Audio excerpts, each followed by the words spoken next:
Game of Thrones est ma série préférée. Alors quand j'ai l'occasion de la revoir, eh bien je me dis que c'est l'occasion également de vous partager mon analyse, mes observations, les détails cachés, les petites intrigues en sous-texte, les thématiques qui émergent, et eux aussi les foreshadowing, ce qui vient annoncer ce qui va suivre dans la série, car la première saison de Game of Thrones en est tout simplement bourrée. Il y a énormément de choses à en dire, à en décrypter. Alors, épisode par épisode, je vous propose d'analyser, de voir ce que vous n'avez pas vu dans la première saison de Game of Thrones.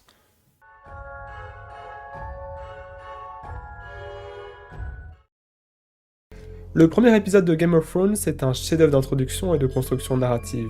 Il parvient avec brio à nous présenter une vingtaine de personnages principaux, à annoncer les dynamiques entre eux, des enjeux géopolitiques, des mystères et une menace globale, le tout dans 4 endroits différents, le nord du mur, Winterfell, Pentos et Port-Réal. Son revisionnage nous offre ici plusieurs détails intéressants, plusieurs indices des événements à venir. Voici mon analyse des origines du phénomène. Retournons-en là où tout a commencé. Avant même de commencer le visionnage, on peut s'intéresser au titre de ce premier épisode. L'hiver vient. Un moyen d'annoncer plusieurs enjeux majeurs de la série. L'hiver symbolise à la fois les marcheurs blancs et la guerre, la fin de la stabilité relative qui règne à Westeros. C'est une promesse narrative pour le spectateur. Malgré la dureté de leur situation initiale, le pire reste à venir pour nos personnages. Une herse se lève et nous apercevons 3 cavaliers de la garde de nuit, dont un jeune homme qui s'annonce comme un personnage important. C'est Vaimar Royce, un jeune noble du Val qui vient d'arriver dans le nord. Il traverse un couloir sombre, accompagné par une musique inquiétante où l'on entend les sifflements du vent. Puis ils sortent, au pied du mur, jettent leurs torches, lumière et chaleur symbole de la vie qu'ils abandonnent, présage du sinistre destin qui les attend. Se dispersent dans la forêt, ce qui va les rendre plus vulnérables à la menace. Si l'on suranalyse un peu, ça nous montre déjà un enjeu important de Game of Thrones. La capacité ou non des humains à s'allier ensemble face aux marcheurs blancs. Le hurlement lointain d'un loup se mêle à la musique, annonçant une présence bestiale, dangereuse. Accompagné par le thème des marcheurs blancs, l'un des 3 cavaliers, Will, découvre un charnier macabre. Lorsqu'il veut fuir, il se retrouve face à un cadavre terrifiant de petite fille aux yeux voilés et aux lèvres ensanglantées. Tandis qu'il galope, terrifié, la caméra nous montre que les corps sont disposés de manière à dessiner une spirale. Un symbole des rituels que nous retrouverons en saison 3, 6, 7 et 8. Un écho aux spirales naturelles à une force cyclique qui dépasse les humains. Lorsque Will rapporte sa trouvaille à Vaimar, celui-ci attribue le massacre aux sauvageons, qu'il méprise comme la plupart des habitants de Westeros. Ce sera un motif récurrent de la série, les sauvageons sont pris comme bouc émissaire, ce qui empêche de prendre la menace des marcheurs blancs au sérieux. Plein d'audace, le jeune homme ordonne à ses 2 compagnons de remonter à cheval. Sa vanité va causer leur perte à tous les 3. Ils retournent à l'endroit du charnier. Tous les corps ont disparu, mais la fumée est toujours là, ce qui montre une force surnaturelle est à l'œuvre. Les notes de musique s'étirent avec un timbre métallique qui appelle le froid et le danger. Le malaise s'installe, la tension monte. Brusquement, le premier marcheur blanc apparaît. Il tue Vaimar. Son hurlement résonne dans les bois. L'homme qui a été présenté par la mise en scène comme un personnage important est le tout premier mort de la série. Game of Thrones nous prévient déjà, personne n'est à l'abri. Les chevaux fuient et Will se retrouve face au cadavre de la petite fille, réanimée. Nous pouvons déjà deviner que les marcheurs blancs ont d'une certaine manière le pouvoir de réanimer les morts. Son compagnon Gareth veut le rejoindre, fuit, mais il est rattrapé et décapité par un marcheur blanc. Nous ne voyons même pas son visage, qui demeure une menace mystérieuse et sombre à ce stade de la série. Un prologue d'horreur pure, qui montre que la série diffère de tout ce qui l'a précédé en fantasy. Elle sera sanglante et sombre. Ce prologue montre aussi l'erreur que vont commettre la majorité des personnages en croyant que l'hiver vient. L'hiver est déjà là, ils ne le voient seulement pas encore. Ce prologue est aussi intéressant car il fait intervenir le surnaturel alors qu'on ne le verra presque plus dans les saisons suivantes. En fait, Game of Thrones se détachera d'autres œuvres de fantasy avec son côté froid, humain, réaliste. Le générique apparaît avec sa musique légendaire. En le regardant d'une manière plus approfondie, on peut découvrir plusieurs enjeux de la saison à venir, mais nous l'analyserons plus en détail dans une vidéo dédiée. Une troupe de cavaliers traverse la brume, puis la caméra nous montre Will, miraculeusement rescapé. Il est revenu jusqu'à Winterfell, désertant la garde de nuit. Sur un plan, nous voyons la majorité des Stark. Ned et Catelyn observent Robb, Jon, Rickon et Bran. Theon Greyjoy est aussi présent, comme un membre de la famille et non un prisonnier. Bran tire à l'arc en essayant d'impressionner ses parents. Lorsqu'il manque, Ned le rassure, Jon l'encourage, Robb le conseille. On voit déjà se dessiner les différentes personnalités, les enjeux des relations entre les personnages. On voit Sansa coudre avec les femmes et elle stipuler, contrairement à Arya à côté qui aurait sans doute préféré être dehors avec ses frères. Arya sort et plante sa flèche au milieu de la cible née à la barbe de Bran. Elle montre déjà qu'elle veut se battre, défier le rôle genré qu'on lui attribue. On annonce à Ned qu'un déserteur a été arrêté. Il s'en va pour l'exécuter, emmenant Bran avec lui. Catelyn proteste, il est trop jeune pour voir des choses aussi dures. Ironique quand on connaît la suite de la série. Après le départ de Ned, son épouse reste seule au balcon, et regarde Jon ranger ses flèches et dans ses yeux, il n'y a aucun amour. L'exécution de Will se déroule entre des stèles de pierre ancienne, qui montrent que la justice suit un rituel précis qui a traversé les siècles. Eddard Stark s'inscrit dans la tradition des Seigneurs du Nord. On voit le morceau de bois incrusté du sang des condamnés qui ont précédé Will. Il continue de répéter dans les derniers instants qu'il a vu les marcheurs blancs. Celui qui aurait dû être l'annonciateur du danger, le lanceur d'alerte, est traité comme un fou et un lâche. Ned sort son épée, dans un geste qui prendra tout son sens en fin de saison. Jon et Robb restent près de Bran pendant l'exécution, agissant comme des grands frères, des protecteurs. Ned explique ensuite à son fils les raisons de la décapitation, lui enseigne que celui qui a ordonné la sentence doit lui-même procéder à l'exécution. Une phrase qu'il a sans doute déjà dite à ses autres fils car ils s'y tiendront plus tard dans la série. Puis un plan particulièrement parlant sur un cadavre de cerf. L'animal a été éviscéré par une louve géante dont le cadavre est retrouvé en contrebas, un bout encore dans le flanc. L'annonce de la mort à venir de Robert et Eddard, du destin tragique de l'alliance entre le cerf Baratheon et le loup Stark. Le loup géant est descendu au sud du mur, hors de son habitat naturel comme les Stark vont descendre à Port-Réal. Pour l'heure, Ned recueille les 5 louveteaux orphelins devant l'assistance de Jon et Robb, un pour chacun de ses enfants. Théon avait déjà sorti sa dague pour les tuer, montrant qu'il était prêt à s'en prendre aux Stark, prêt à les trahir.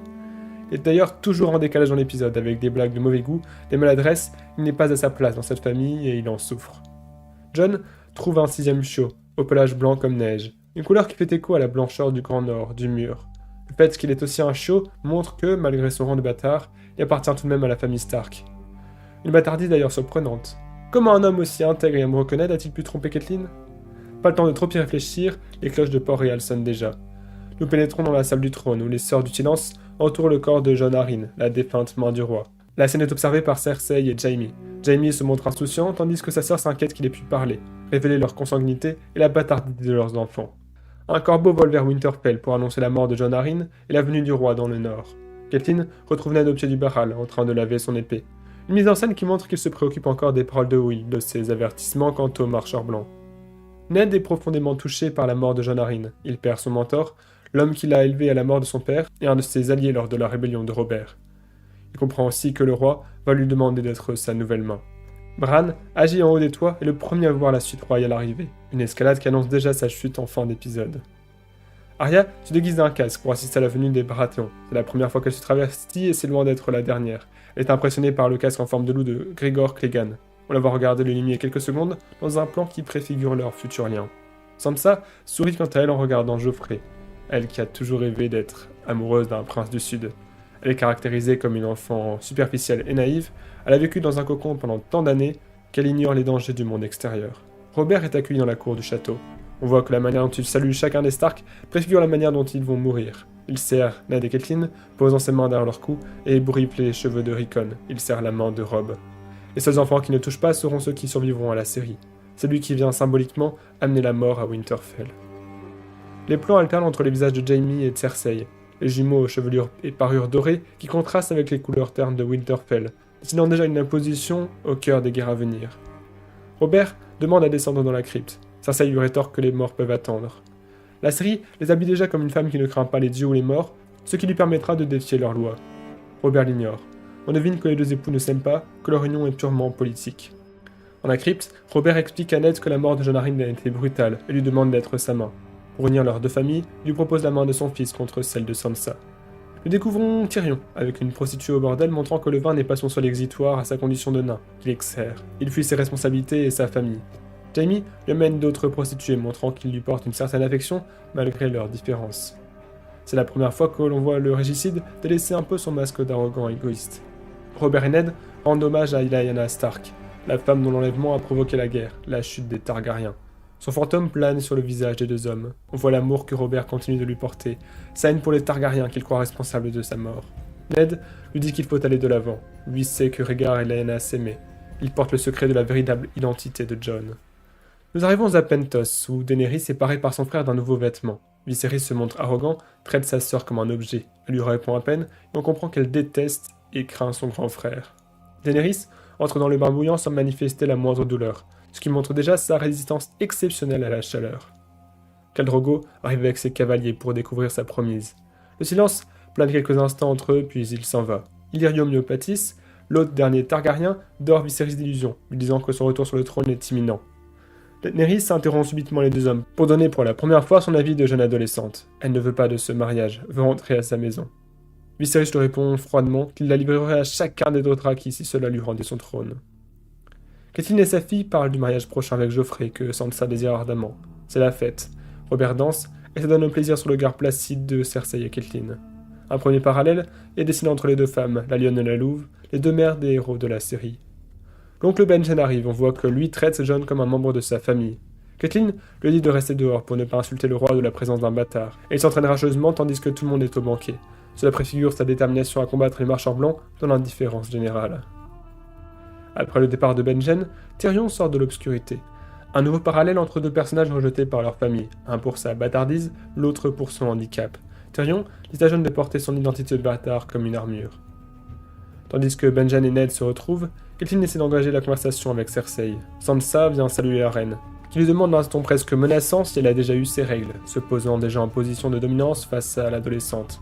Sansa s'assoit ensuite en face de Joffrey. Jaime coupe le passage de Ned et demande s'il tournera avec lui à Port-Réal. Ned ne se laisse pas démonter par son intimidation et on devine déjà un conflit à venir entre les deux hommes. Après avoir lancé de la nourriture sur Sansa, Arya est couchée par Robb. On voit que la petite n'a cure des règles de l'étiquette. Dans la chambre conjugale, Ned et Catelyn reçoivent une lettre de Lysa Arryn. Les réfugiés dans la forteresse d'Erié affirment que son mari a été assassiné par les Lannister et que le roi est en danger. La caméra montre Ned en pleine hésitation, avec Maestre Luwin et Catelyn au-dessus de ses deux épaules, leur bouche au niveau de ses oreilles, tentant de lui faire entendre deux voix opposées. À Pentos, Daenerys trône à côté de son nouvel époux, à qui l'on apporte de nombreuses offrandes. Elle observe avec répugnance la culture de Dothraki, de ses plats à ses mœurs. Un homme de Westeros apporte des livres d'histoire à Daenerys, c'est Jorah Mormont, un ancien serviteur des Targaryens. Puis Illyrio offre un cadeau prestigieux, 3 œufs de dragon. Quant à Khal Drogo, il fait monter Daenerys sur une magnifique jument à la robe blanche, qui la consacre reine du peuple des cavaliers. Il galope jusqu'au bord de l'eau, où Khal Drogo enlève ses vêtements, exactement comme l'a fait son frère en début d'épisode, montrant qu'elle continue d'être sa victime. Il la viole dans une scène horrible, qui contraste avec la beauté du soleil couchant. À Winterfell, Ned et le roi partent pour la chasse avec leur suite. Bran reste et, après le départ de ses frères, retourne escalader la tour. Il surprend Jaime et Cersei en train de faire l'amour. Le régicide le jette du haut de la tour en s'exclamant « Les choses que je fais par amour ». Une phrase porteuse de beaucoup de sens, car elle est en fait au cœur de la plupart des actions à venir de Jaime. Sa principale motivation est de continuer à vivre son amour interdit, quitte à faire le pire. Pour Cersei, il a trahi son engagement et tué le roi fou. Cet amour, celui de ses enfants, de Tyrion et plus tard de Brienne, c'est tout ce qui compte à ses yeux. Un cliffhanger brutal pour un épisode déjà passionnant, une première heure qui dessine un potentiel fascinant, un potentiel qu'exploitera la série, assurément. Le titre du deuxième épisode de la première saison de Game of Thrones est symbolique à plus d'un titre. The King's Road, la route royale. Bien sûr pour accompagner le retour de la délégation de Stark, Baratheon et Lannister jusqu'à Port-Réal, mais aussi une route vers la royauté pour plusieurs personnages, futurs prétendants au trône. L'épisode s'ouvre sur des plaines sillonnées de cavaliers Dothraki. Daenerys demeure sur le côté de la route, le regard éteint, logiquement traumatisée par le viol qu'elle a subi. Sir Jorah se préoccupe de son état, il la fait redescendre de selle, symboliquement l'inverse de ce qu'a fait Khal Drogo dans l'épisode 1.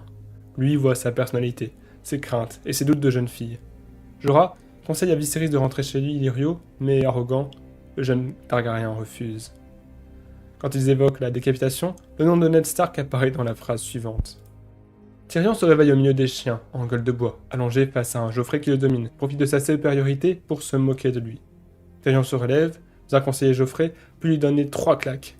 Ce qui semble une réprimande anodine va avoir de lourdes répercussions. Comme l'annonce le limier, le prince n'oubliera pas. Pour l'heure, Tyrion retrouve sa fratrie, annonce que Bran pourrait survivre à sa chute. Les jumeaux échangent un regard inquiet, leur secret est en danger. Jaime dit que même s'il survit, il sera un infirme à qui il vaut mieux offrir une mort rapide. Ignorant qu'il va bientôt être infirme, lui aussi. Au cours de cet échange, on voit que Tyrion devine les raisons de la chute de Bran. Jaime lui dit qu'il ne sait pas parfois de quel côté il est, ce qui préfigure leur opposition dans 2 camps opposés plus tard dans la série. Tyrion répond d'un ton acerbe adorer sa famille, ce qui présage de beaux problèmes avec son père. Cersei rend visite aux blessés, elle parle à Catelyn de la mort de son premier fils. Encore un moyen de dresser un parallèle entre 2 femmes qui vont perdre plusieurs de leurs enfants. Ce premier fils ressemble à Robert, sa mort a achevé leur couple, tous les autres enfants sont venus de Jaime. Cersei pleure, touchante, montrant déjà sa capacité à manipuler ses interlocuteurs. L'émotion est cependant réelle lorsqu'elle dit n'avoir jamais pu visiter son fils dans la crypte. On comprend mieux son agacement quand Robert voulait aller dans la crypte Stark. Jaime vient faire de l'intimidation, cette fois à Jon Snow qui part pour le mur, rejoindre la garde de nuit. L'ordre des 3 hommes tués dans le prologue, voilà qui promet. On voit Jaime tendre sa main avec fierté. Le plan s'arrête un instant, et on voit cette main s'arrêter juste à côté de l'épée de Jon, comme pour annoncer son futur très difficile. Arya prépare sa valise pour le sud. Jon lui offre une petite épée qu'elle appelle aiguille, une scène symbolique, car c'est la dernière avant très longtemps entre ces deux personnages. C'est d'ailleurs la première fois que résonne le thème musical des Stark. Il se poursuit alors que Jon visite Bran. Cette musique résonnera plus tard dans l'épisode lors de leur revoir de Catelyn à Bran. Alors que Jon embrasse le blessé, Catelyn peine à dissimuler sa haine. On voit Ned en arrière-plan, c'est vers lui qu'elle voudrait déverser sa colère, Jon est son bouc émissaire. Jon achève sa tournée fraternelle avec Robb. Il lui dit que le noir a toujours été sa couleur alors que son nom est Neige. Il sera dans l'histoire un des rares chevaliers blancs. Autre phrase ironique, il lui dit que les Stark sont durs à tuer. Ou comment montrer que Game of Thrones est la série reine en termes d'ironie dramatique. Un convoi de cavaliers quitte Winterfell se sépare dans la colline entre ceux qui vont au mur et ceux qui vont à Port-Réal. Avant de le quitter, Ned dit à Jon qu'il est un Stark, qu'il a son sang. Sans pouvoir lui révéler la vérité, il lui dit sa fierté. Quand Jon demande si sa mère est vivante, Ned lui dit avec douleur qu'ils parleront d'elle la prochaine fois qu'ils se verront. On sent qu'un secret se cache. Il est surprenant que Ned ne répond pas alors que Jon s'en va au mur. Au pied d'un chêne, Robert et Ned parlent du bon vieux temps, des femmes qu'ils ont courtisées 20 ans plus tôt. Et Robert évoque celle qu'il pense être la mère de Jon, Villa. Le visage de Ned s'assombrit alors qu'il repense à Lyanna, dont le fantôme continue de planer sur la série. Les deux hommes évoquent le mariage de Daenerys. Robert veut la tuer car il est les Targaryens. Ned est plus mesuré car il connaît la vérité sur les origines de la guerre et protège lui-même Aegon Targaryen. Un gros enjeu de la série est exposé, la capacité ou non des Dothraki à traverser les mers. Robert dit que la guerre vient, ce qui fait écho au titre du premier épisode. Tandis que Khal Drogo viole Daenerys, elle regarde les œufs de dragon. Elle le fera à nouveau lors de la deuxième scène de sexe, comme si un premier lien de maternité se créait avec eux. Sur la route du mur, Tyrion explique à Jon qu'il lit beaucoup parce que son esprit est sa force, là où Jaime a son épée. Maestre Luwin vient rappeler à Catelyn ses responsabilités après le départ de son mari. Robb dit qu'il va s'en charger et prend symboliquement la place de son père. Un incendie se déclare provoquant le départ de la garde et un assassin surgit. Catelyn n'hésite pas à prendre sa dague entre ses mains pour protéger son fils, prête à tout pour ses enfants. Le loup de Bran accourt et égorge le tueur. Daenerys apprend que l'une de ses suivantes, Dorea, a été prostituée. On peut noter que ce qui a attiré son attention, c'est le fait qu'elle parle de dragon. Daenerys est déjà fascinée par cette espèce.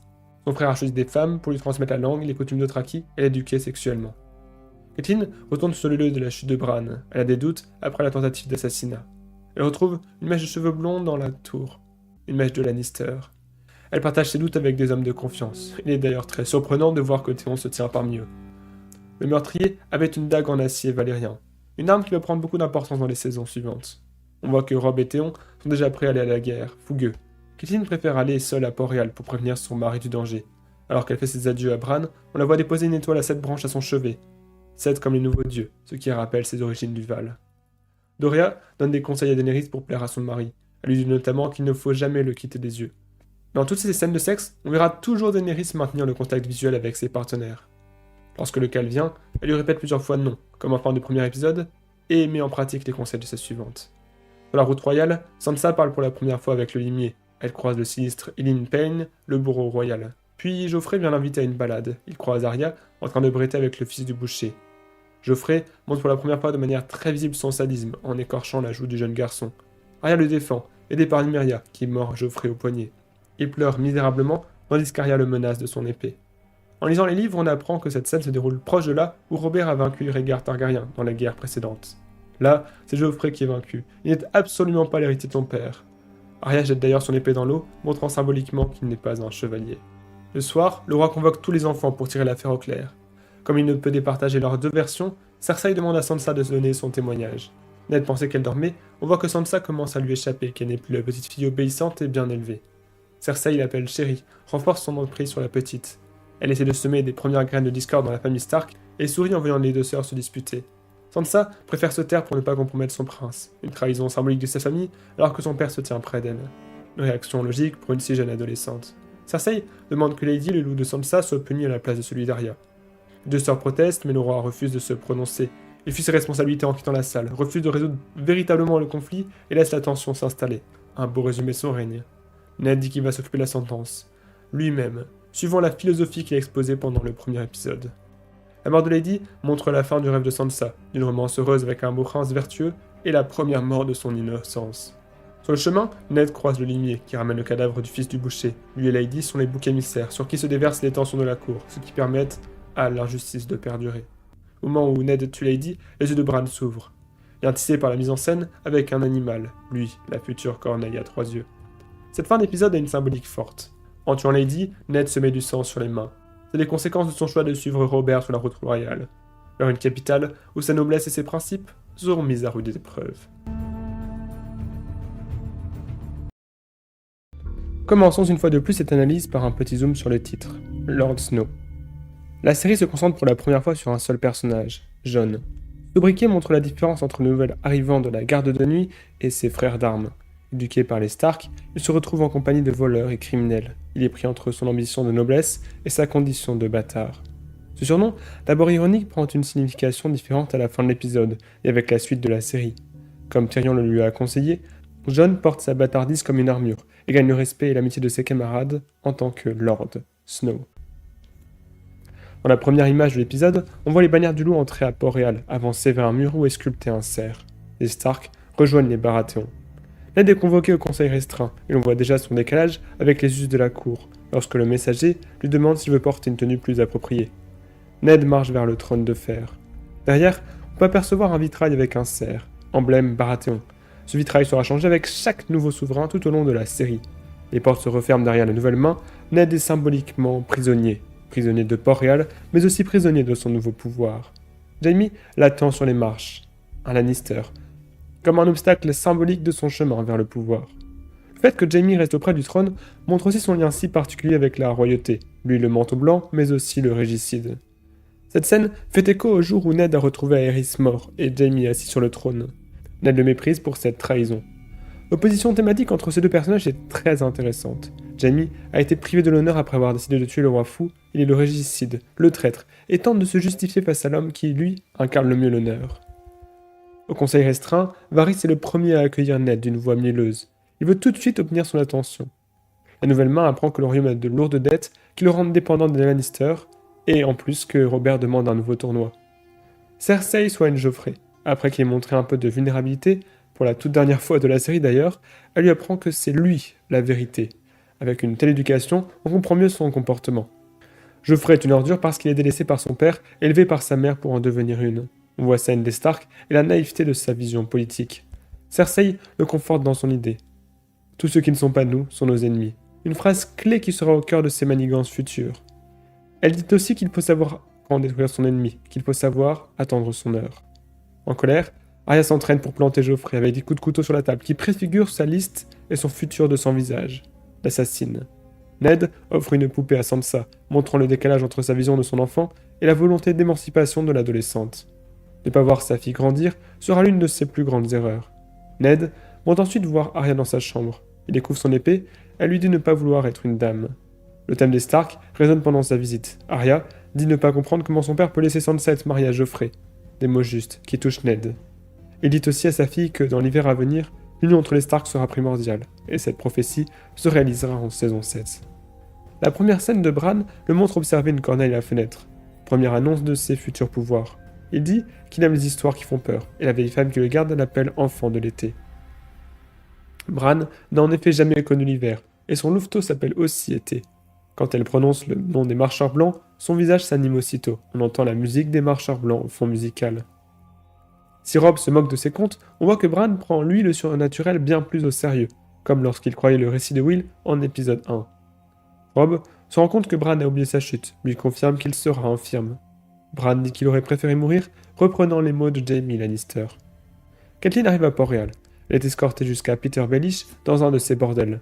On voit que Lord Varys a appris son arrivée et on commence à deviner l'étendue de son influence et de son réseau d'espionnage qu'il appelle ses petits oiseaux. Peter accuse Tyrion d'être le propriétaire de la dague en acier valérien. Une première fois déjà, il est pris en bouc émissaire. Un mensonge qui permet aux manipulateurs d'envenimer le conflit entre Lannister et Stark. Jon Snow s'entraîne. Il domine les autres gardes qui n'ont jamais appris à se servir d'une épée. Il s'aliène tous ses camarades, montrant exactement le même tempérament que Ned à son arrivée au conseil restreint. Une erreur décisive et un défaut tragique pour le père Stark. Jon s'en sortira un peu mieux. Peter amène Ned jusqu'à son épouse. Après qu'il ait failli étrangler, il dit des mots qui prendront tout leur sens avec l'avancée de la série. Les Stark, colère rapide et esprit lent. Il les pense stupides politiquement, des proies faciles à ses manipulations. Il les sous-estimera comme le montreront Arya et Sansa en saison 7. Tyrion arrive alors que Jon est malmené par ses camarades. Il se plaint que son père l'ait laissé venir là, et Tyrion lui apprend que ses nouveaux camarades ont subi des injustices bien plus grandes. Il lui conseille de ne pas chercher à les humilier, ni les dominer, mais plutôt à en faire des amis. On voit que Peter a gagné la confiance de Catelyn, qui dit qu'il est un vrai ami. Ned le regarde avec beaucoup moins de sympathie. Les jumeaux Lannister s'inquiètent du réveil de Bran, qui n'a rien dit. Jaime dit qu'il est prêt à aller à la guerre s'il le faut, et à tuer tout le monde pour leur amour. Ils sont deux, contre le reste du monde. Cersei retournera ce même discours contre lui en saison 7, après son arc d'évolution. Catelyn part, embrasse Ned dans un au revoir déchirant quand on sait qu'il deviendra un adieu. Sir Barristan Selmy parle avec Robert des premiers hommes qu'ils ont tués. On voit que Lancel Allister est son échanson. Complètement saoul, le roi le maltraite, et il humilie aussi Jaime. On apprend que les derniers mots d'Aerys ont été « brûlez-les tous ». Rapport au feu et à la folie des Targaryens qui sera réexploitée avec Daenerys.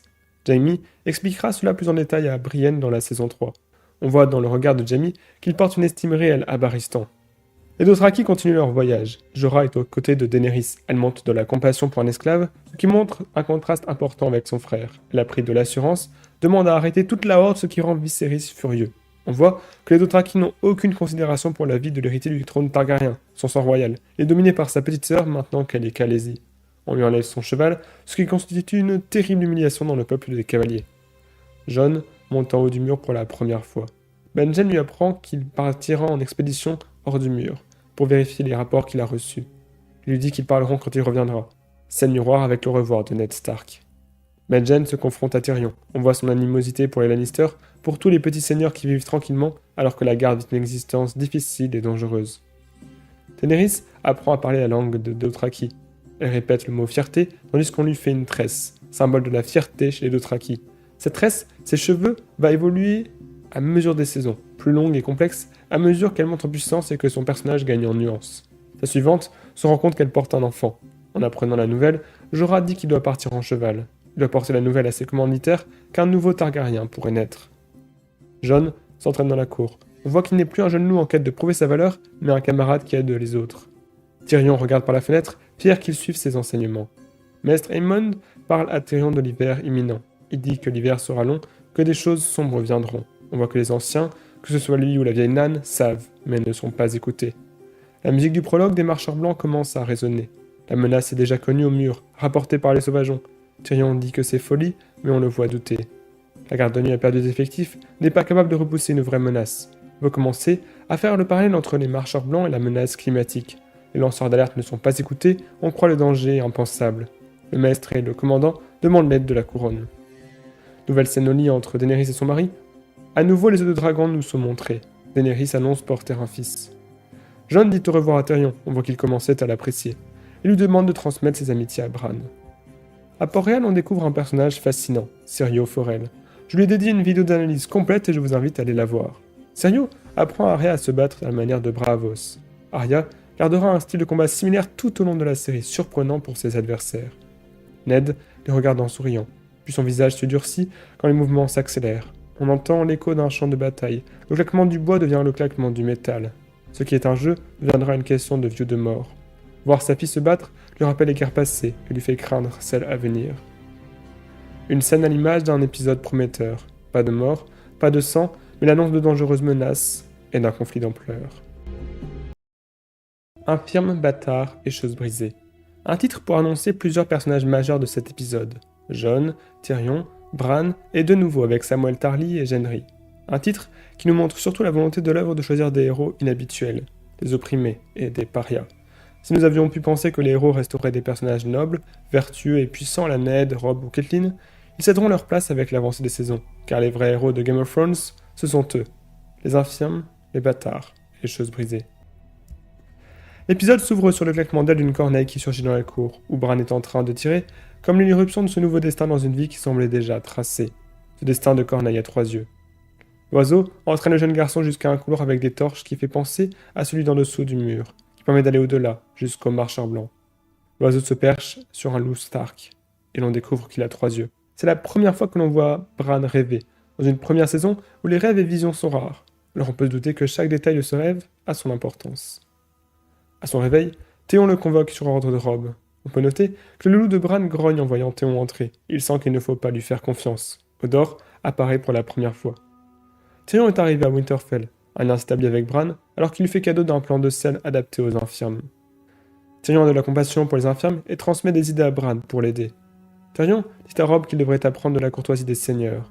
Le jeune loup ne suivra pas son conseil, allant même jusqu'à briser ses vœux de mariage avec la fille de Walder Frey. Une erreur fatale. Tyrion parle avec Théon Greyjoy, défie sa loyauté envers les Stark en parlant de sa famille. Il évoque aussi la bataille entre Greyjoy et Lannister, disant qu'il n'a rien de plus beau que de voir des marins brûler vifs. Cela préfigure le plan de Tyrion lors de la bataille de la Nera. On voit que l'éloquence de Tyrion aide depuis le début de la série plusieurs personnages à relever la tête et à prendre leur destin en main.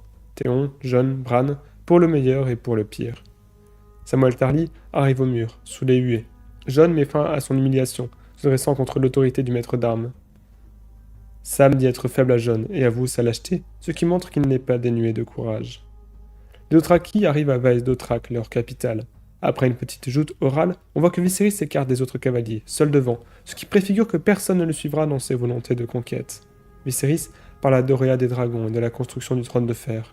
On voit que Doréa voudrait avoir un dragon pour partir loin, loin de son enfance perdue et loin de sa destinée d'esclave. Une façon subtile de rappeler la dureté de ses origines. Doréa introduit les sans-visage. On se rend compte que Viserys est beaucoup moins intelligent et stratège qu'on pouvait le penser. Il a acheté Doréa pour son propre plaisir et pas pour aider sa sœur. Dans leur conversation, Doréa verse la cire d'une bougie sur lui et elle le brûle. Il brûlera à nouveau quelques épisodes plus tard, avec de l'or, sur ordre d'une autre femme. Sa douleur en étant brûlé montre qu'il n'est pas un vrai dragon, pas un vrai Targaryen, contrairement à Daenerys. Sansa découvre la salle du trône. Elle s'inquiète pour son avenir de reine, se pense haïe par Joffrey. Elle a peur d'être haïe par tout le monde, ce qui fait référence à plusieurs idées que j'évoque dans une vidéo dédiée à son personnage. Elle aussi parle de l'assassinat des Stark dans cette salle, qui est évoqué à chaque fois qu'un Stark entre, histoire de montrer que ces meurtres hantent toute la famille. Nouveau conseil de Ned et on voit encore ses erreurs de gouvernance, vouloir aller vite, régler les problèmes par la force, et s'en prendre aux membres du conseil, tenter d'en savoir trop. Il met aussi en danger sa propre sécurité en affectant 20 de ses hommes aux faits divers de Port-Réal. La nouvelle main continue aussi son enquête, pose des questions au grand maître au sujet de la mort de Jon Arryn. Ned fait l'erreur de partager ses théories au maître, âme jurée des Lannister. Le maître accuse à demi-mot Varys d'être un empoisonneur. Ned croise Arya en train de s'entraîner dur, captivé par les enseignements de Syrio Forel. Il parle de Bran, désormais infirme. Ned croit qu'il peut être seigneur, commander des châteaux, et le compare à Brandon Stark, l'homme qui a bâti le mur pour arrêter les marcheurs blancs. Il ignore à quel point ces métaphores sont pertinentes. Arya dit une fois de plus qu'elle ne veut pas être une grande dame et recommence à s'entraîner. Syrio Forel lui donne à ses yeux les armes pour échapper à son destin de femme. Sam explique sa triste histoire à Jon, qui entre en empathie avec le nouveau venu. Il rit. C'est la naissance d'une grande amitié. Peter a appris la lecture de Ned, qui confirme le peu de fiabilité du maître. Il lui explique que la cour est un lieu dangereux et lui montre plusieurs espions à côté d'eux. Il lui confirme qu'il a eu raison de se méfier de lui annonce à demi-mot sa future trahison. Ned suit les traces de son prédécesseur, découvre Gendry, un jeune forgeron. Sur le chemin, il ne se cache pas, montrant à tous qu'il poursuit son enquête. En voyant ses yeux, il comprend que Gendry est un bâtard de Robert. Ned envoie Jory Cassel porter un message au roi. Jaime garde la porte tandis qu'il y a une orgie, toujours programmée de façon à humilier le Lannister. Jory et Jaime évoquent les batailles passées. Ils évoquent Théon. Jaime ne pense pas qu'ils sont un bon garçon, clairvoyant sur ce coup-là. Voir ces deux hommes parler entre eux est assez étrange quand on connaît la suite de la série. Jon défend Sam devant ses camarades, jusqu'à les menacer la nuit et à défier l'autorité du maître d'armes. Il montre sa détermination à protéger son nouvel ami. Viserys est fou de rage en voyant Daenerys gagner en autonomie, le défier. On voit qu'elle sait bien intégrer à sa nouvelle culture. L'adolescente du premier épisode a bien changé. Sa tresse continue de grandir, elle est devenue une véritable Khaleesi. Elle ose repousser Viserys en le frappant au visage, et le menace. Au mur, Alistair Thorne intimide Sam et Jon. Il les met en garde contre l'hiver. L'écho du vent s'ajoute à la musique. Et quand il parle de cannibalisme, c'est le thème des marcheurs blancs que l'on entend. Daenerys parle avec Jorah de son frère. Elle dit ne pas vouloir qu'il soit roi, qu'il en est incapable. Cette conversation aide peut-être la jeune Khaleesi à entrevoir ses premières ambitions. Le tournoi de la main débute, montrant que Ned a été incapable d'infléchir Robert, qui observe le spectacle une coupe à la main. Sansa sourit à Joffrey mais il détourne les yeux. Peter s'assoit à ses côtés, un sourire carnassier aux lèvres. Cersei se retire écœurée et Grégor Clegane, la montagne, apparaît. Il tue l'ancien écuyer de Jon Arryn avec sauvagerie devant le regard écœuré de Sansa. Arya est quant à elle plus curieuse, à la limite de la fascination, en voyant un corps humain se vider de son fluide vital, comme le lui expliquait Syrio Forel. Cette mort horrible d'un jeune chevalier par un monstre montre que Game of Thrones ne fera pas triompher les gentils, n'offrira pas toujours de mort épique à ses héros. Cet épisode 4 nous met en garde. Peter murmure l'histoire de la fratrie Clegane à l'oreille de Sansa, avec une proximité qui instaure un certain malaise. Cersei visite Ned, ils sont tous deux absents du tournoi. Ce n'est pas là que se joue le jeu des trônes. Cersei lui demande ce qu'il espère accomplir avec un Robert qui ne l'écoute pas, et Ned répond qu'il a appris à tuer ses ennemis. Cersei dit qu'elle aussi, cette scène au dialogue tendu annonce le duel à venir entre deux personnages majeurs de la saison. Tyrion arrive dans l'auberge où réside Catelyn. On rencontre pour la première fois Bronn, qui accepte de lui donner sa chambre contre de l'argent. On voit que le mercenaire est sensible à ce que peut lui offrir le Lannister. Quand un troubadour propose de chanter les exploits guerriers de son père, Tyrion répond que c'est la meilleure façon de gâcher sa soirée. Cela annonce la relation difficile entre les deux Lannister. Tyrion brise la couverture de Catelyn à voix haute. On se demande s'il arrive vraiment là par hasard. Cela se retourne presque aussitôt contre lui quand Catelyn le fait arrêter, croyant qu'il est responsable de la mort de Bran. C'est intéressant de noter que de nombreux hommes le menacent de leurs épées alors qu'il ne présente aucun danger. Le plan de caméra accentue le contraste avec sa petite taille et l'âme qui l'entoure. Hommes et femmes ont peur de lui à cause de son nanisme, son handicap est vu comme une monstruosité, ce qui le rend vulnérable aux accusations infondées. Ainsi, les Stark s'en prennent au seul Lannister à ne pas les détester. Le choix de Catelyn brise les derniers espoirs de paix, la tension est encore renforcée, ce n'est plus qu'une question de temps, la guerre va éclater. L'épisode 5 de la première saison laisse de côté la garde de nuit de Jon et les Dothraki de Daenerys pour se concentrer sur un autre enjeu, annoncé par le titre. Le loup et le lion. L'opposition entre Stark et Lannister nous est présentée depuis le début de la série comme le plus gros nœud dans la situation géopolitique de Westeros. Deux familles aux valeurs opposées qui semblaient destinées à se déchirer. Chaque épisode a teasé un peu plus cette tension. La chute de Bran dans l'épisode 1, la mort de Lady dans l'épisode 2 et l'arrestation de Tyrion dans le 4. Nous pouvons en être sûrs, Stark et Lannister seront au cœur de la guerre à venir. Cet épisode est le tout dernier de la série avec un royaume en paix. La guerre des 5 rois durera jusqu'au tout dernier épisode, 7 saisons plus tard. Ned parcourt les terrains du tournoi, puis arrive au chevet du chevalier tué par Gregor Clegane. Il s'entretient avec Barristan Selmy, en quête, devinant peut-être l'action des Lannister dans cette disparition brutale. Nous retrouvons ensuite Robert dans sa tente, qui veut tournoyer, mais ne rentre plus dans son armure. Ned ose le lui dire. Depuis le début de la série, il est le seul à être franc avec Robert, ce qui explique pourquoi le roi l'apprécie tant. Leur échange nous apprend que c'est Jon Arryn qui a insisté pour le mariage avec Cersei, seul moyen de garantir une paix désormais bien menacée. Les joutes reprennent, Ned est là, mais on peut voir que le siège de Cersei reste vide. De nombreux plans, tout au long de la scène, insistent sur son absence. On découvre le chevalier aux fleurs, Loras Tyrell, un homme plus conforme à la noblesse qu'espérait trouver Sansa en se rendant à la capitale. Il lui donne une fleur avant de jeter un regard prononcé à Renly Baratheon, son amant, l'homme à qui il aurait donné cette fleur si on le lui permettait. Le fait qu'il donne une rose à Sansa est très symbolique au niveau historique. Il fait écho à la rose offerte jadis par Rhaegar à Lyanna. Loras affronte Gregor, un duel entre sauvagerie et chevalerie. Le favori du public l'emporte pour la plus grande joie de Sandor Clegane. En apparence, cela nuance les conclusions du premier épisode. Le blanc et le bon peut aussi l'emporter dans Game of Thrones. Cependant, Peter explique que Loras a triché. Le blanc peut certes l'emporter, mais pas en se comportant noblement. On apprend que le comploteur est au courant de l'amour entre Loras et Renly. Fou de rage, Gregor sort son épée, tue sa jument et agresse Loras. Sandor entre en scène dans un premier duel avec son frère. Pas le dernier de la série, évidemment. Robert attend longtemps avant de mettre fin à ce combat fratricide. Loras remercie et honore un Sandor Clegane, ahuri par les applaudissements de la foule. Il refuse cependant d'être appelé sœur, car il méprise les chevaliers, leur hypocrisie et leur fausse noblesse. Tyrion, prisonnier, est amené par Catelyn hors de la route royale. Il la prévient que sa sœur a changé et se défend de toutes ses forces de la tentative de meurtre. Ses arguments commencent à faire douter sa geôlière, mais il ne peut aller au bout de sa démonstration, car leur convoi est attaqué. Bronn se révèle un combattant valeureux, et Tyrion sauve la vie de Catelyn, avec courage. Lui, au contraire des autres Lannister, n'a aucune haine des Stark. Théon tire à l'arc, sous les yeux de Bran et de Maestre Luwin. Une scène qui fait écho à celle du premier épisode. Cette fois, le Greyjoy prend symboliquement les armes, profitant de l'infirmité de Bran et de l'absence du reste de la famille. Une manière de nous mettre en garde. Aucune de ces flèches n'atteint le centre de la cible. Une autre manière d'annoncer les nombreux échecs qui l'attendent. L'enfant révise les noms de familles nobles, parle des Greyjoy. Théon dit ce qu'ils ont fait de positif, mais le maître rappelle l'échec de leur rébellion. Théon est une fois de plus mis à mal dans la scène suivante. Ross lui rappelle sa faiblesse par rapport aux Stark. On voit sa fierté blessée et son immaturité émotionnelle. Arya poursuit un chat dans les couloirs, suivant les enseignements de son maître d'armes. Varys s'entretient avec Ned, on voit qu'il ferme toutes les portes derrière lui, plus prudent que la main. L'araignée affirme faire confiance à la main après un mois d'observation. Il lui révèle le poison qui a tué son prédécesseur et que c'est son écuyer qui l'a empoisonné. Hugh a ensuite été tué par la montagne pour qu'il ne puisse parler. Mais qui l'a payé? Si tout semble accuser les lions, la mort de Jonarine, nous l'apprendrons plus tard, n'est pas due aux Lannister, mais bien à sa femme, Lysa. Alors, pourquoi la mort de Hugh? Une théorie explique qu'elle a été commanditée par Peter pour protéger ses complots avec Lysa. Ou la montagne a simplement tué par plaisir et la sauvagerie, on ne le saura véritablement jamais. Arya découvre les crânes de dragon. Elle espionne une conversation qu'elle ne devrait pas entendre. La guerre se prépare. On découvre que Varys parle avec Illyrio Myopatis. Un lien s'établit entre les deux continents. Le plan de l'araignée est révélé. Il conspire pour un retour des Targaryens.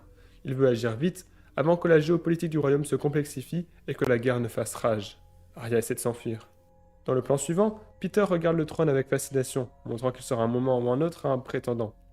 Il s'entretient avec Varys et les deux hommes montrent qu'ils se connaissent l'un et l'autre leurs compromissions respectives, à la fois morales, mais aussi leur manipulation.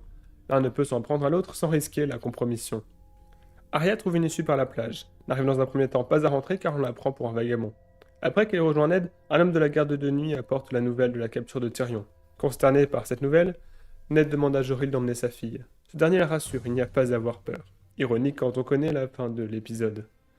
Catelyn arrive au Val, on voit que Tyrion n'est plus attaché, son statut de prisonnier a évolué. Robert vient en personne au conseil pour la toute première fois de la série. Il s'inquiète de la grossesse de Daenerys et veut commanditer son meurtre. Cela montre que Varys a informé le roi par son espion, Jorah Mormont, lui permettant de tuer Daenerys. On se demande alors quelles sont ses véritables intentions. Veut-il le retour des Targaryens ou leur extermination? En fait, dans les livres du Trône de Fer, on apprend que son plan secret est d'amener un autre Targaryen sur le trône, Aegon, le fils d'Elia Martell et de Rhaegar qui aurait miraculeusement survécu. Il aurait été élevé à Essos dans le secret de ses vraies origines. Ou bien un imposteur, un fantoche, la série ne creusera pas cette piste et nous laisse seulement des hypothèses incertaines. D'autant que le plan de Varys évoluera dès la deuxième saison. Ned s'y oppose au nom de l'honneur, contre l'ensemble du conseil. Il va jusqu'à rendre son insigne au roi. Il met son honneur avant sa sécurité et celle de sa famille, permet à Jaime de l'attaquer en fin d'épisode. Robert crie qu'il mettra sa tête sur une pique s'il le faut. Clin d'œil cruel au 10e épisode. Alors qu'il rassemble ses affaires pour quitter Port-Réal, Peter entre. Le manipulateur réussit à retarder le départ de Ned en promettant des informations. Au Val, on découvre la folie de Lysa et les caprices de son fils. Nous retournons ensuite à Port-Réal, où l'amour de Renly et Loras nous est exposé. Nous apprenons à un peu mieux connaître le cadet des Baratheons. Il se sent méprisé par ses frères, pas à sa place. Loras lui dit qu'il se battrait pour qu'il soit roi. Renly est flatté. Les premières germes d'ambition naissent dans son esprit. Un nouveau prétendant se prépare. Cersei discute avec Robert. On voit combien il craint les Dothraki, et a raison. On voit qu'il est un bon tacticien et soldat, un bon commandant de guerre, mais pas un roi de paix. Il sait que son royaume est divisé. Le roi fou était la seule chose qui l'unissait derrière lui. Sans ennemi commun, l'alliance dépérit, et l'argent devient le pouvoir. Cersei tient une coupe à la main, un objet qui va devenir emblématique pour son personnage. Elle fait rire Robert en affirmant que c'est leur mariage qui unit le royaume. Une scène surréaliste au revisionnage. Il trinque, parle de Lyanna Stark. Robert avoue qu'il ne se souvient plus de son visage. Il dit que son royaume tout entier ne peut combler le vide qu'elle a laissé. Cersei avoue qu'elle a eu des sentiments pour Robert dans le passé, même après la mort de leur premier fils. Cette scène touchante nous montre combien ce mariage leur a fait du mal à tous les deux. Ned découvre un nouveau bâtard de Robert, au bordel qui a aussi ses cheveux bruns. Mais quand il veut sortir, Jaime et ses hommes l'attendent. Le Lannister demande réparation pour l'arrestation de son frère. Il ordonne que l'on tue les hommes de Ned et assassine Joril lui-même. Joril est tué au niveau de l'œil, de la blessure dont il parlait avec Jaime dans l'épisode précédent. Jaime parvint ainsi à enfin faire sortir Ned de ses gonds et l'affronte en duel. On le voit sourire, excité par le combat. Un garde Lannister plante sa lance dans la jambe de Ned, par derrière.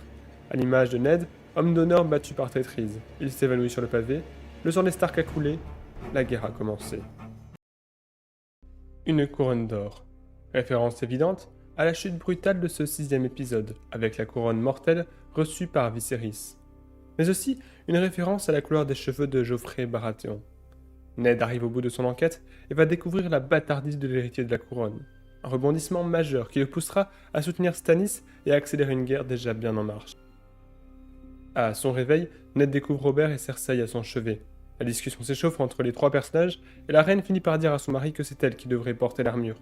Des paroles qui se révéleront prophétiques 5 saisons plus tard. Robert la gifle. Il est coincé dans une impasse. Les choses sont allées trop loin et il ne les a pas anticipées. Il est un guerrier, pas un roi, frappe au lieu de dialoguer, de gouverner. Il retient Ned dans la capitale, lui dit qu'il est son frère de cœur. Il lance son insigne à Ned et lui dit qu'ils parleront après la chasse. Encore un personnage qui repousse le dialogue avant sa mort prochaine.